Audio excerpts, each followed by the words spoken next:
I had an association, I won't say where for obvious reasons, in their play area in the sand around their play equipment, a contractor, I'll say allegedly, left an insulin needle in the sand of the play area.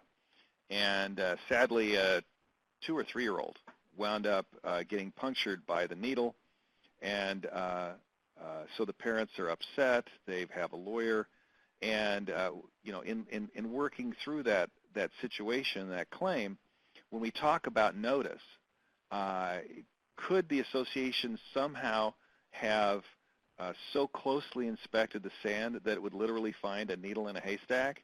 I really do think there are limits, and I think even the plaintiff attorney has recognized that, because he's not really pushing my client anymore. He's really talking to the contractor who employed this careless worker. But I think, again, that highlights the issue that it's about notice and knowledge and reasonable awareness that would generate that knowledge.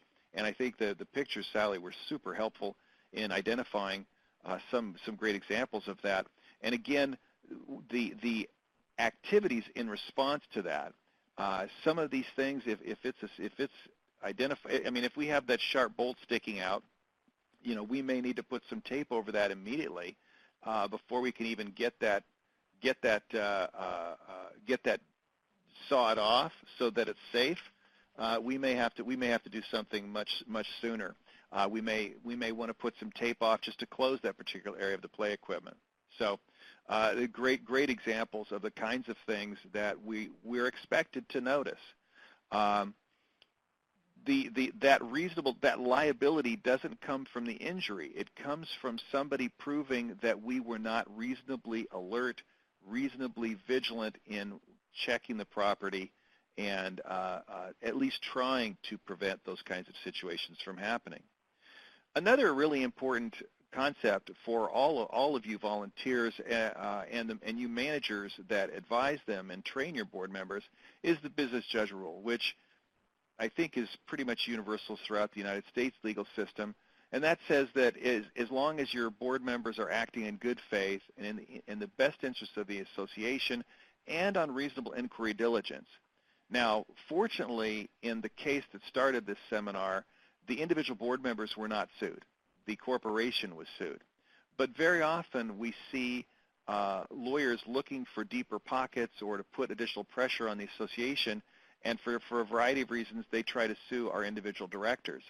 Well, the business judgment rule has 3 elements to it. That's one of the articles that I've also attached to this for your reference.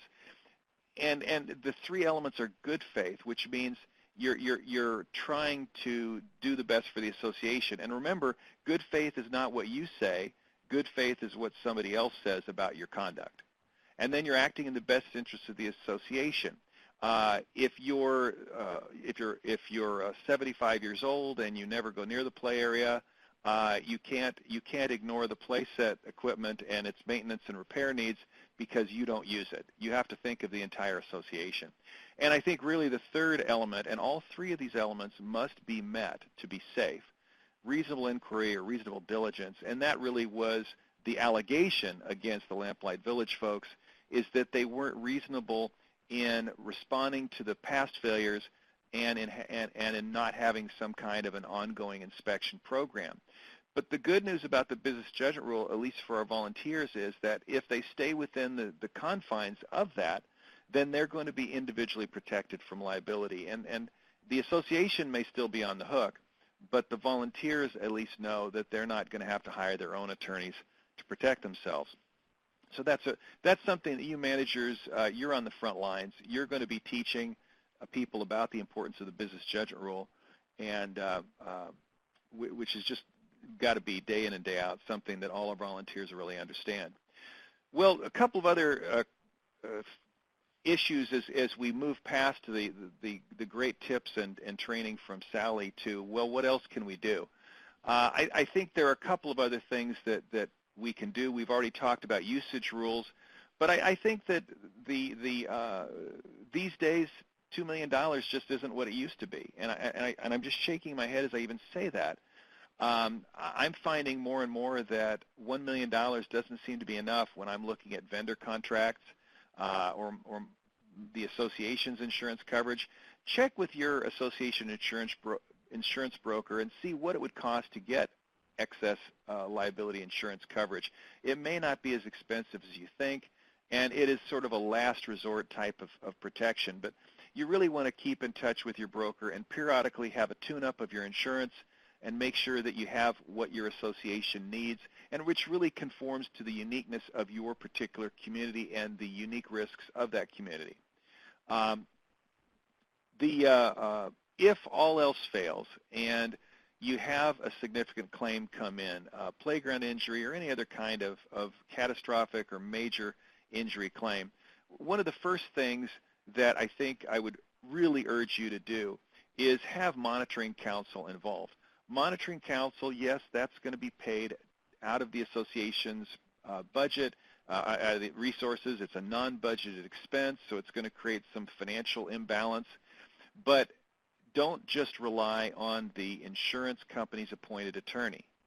And one of the arguments between the association and the plaintiff and the insurance company for the association in Lamplight Village case is going to be about the insurance company's role in all of this, and that'll be for other people to figure out who's right and who's wrong. But having monitoring counsel is somebody who is loyal only to the association, who doesn't have to answer to a claims manager, somebody back in Cleveland or Chicago. They are loyal only to the association.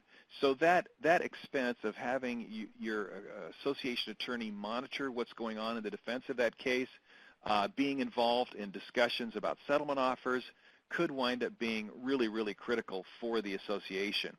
The additional cost of a monitoring counsel really shouldn't be substantial. We're not talking about your HOA attorney rewriting and co-writing all the motions and showing up at depositions, but just making sure that the direct legal counsel for the association, what I call monitoring counsel, and that monitoring counsel most likely is just your current HOA attorney. That cost really should be fairly minimal because all they're doing is noting things that are happening, making sure that they're copied on reports to the insurance company, reports to the board, and probably the one time that their time might become more not substantial, but certainly not minimal, would be at the point we get into serious settlement discussions or we get close to trial, and we want to make sure that the insurance-appointed lawyer really has the association ready for trial. And I'm not implying for one moment that this association in Nevada was not prepared for trial. I'm just saying as a general rule, when my clients have a major claim come in, a major claim of any kind, I always ask the insurance company to keep me copied, and I ask the board to authorize the hopefully very minimal expense of just periodically reading the reports. And then lastly, if the association has a major claim, but the plaintiff's attorney comes in with an opportunity to settle within the policy limits, your monitoring counsel hopefully is jumping up and down and demanding that the insurer protect the association by settling. And if the insurance company doesn't settle, I can only speak to California law, but that insurance company is at its peril if they don't, in California, take a settlement offer that's within policy limits and leave the insured exposed to an excess verdict or an excess judgment against them, then we have an issue. The insurance company may have a problem. So really think, I know there's going to be a reluctance by boards to spend the money to authorize their counsel to watch those claims, but I can't tell you how often it has helped my corporate and my HOA clients over the many years.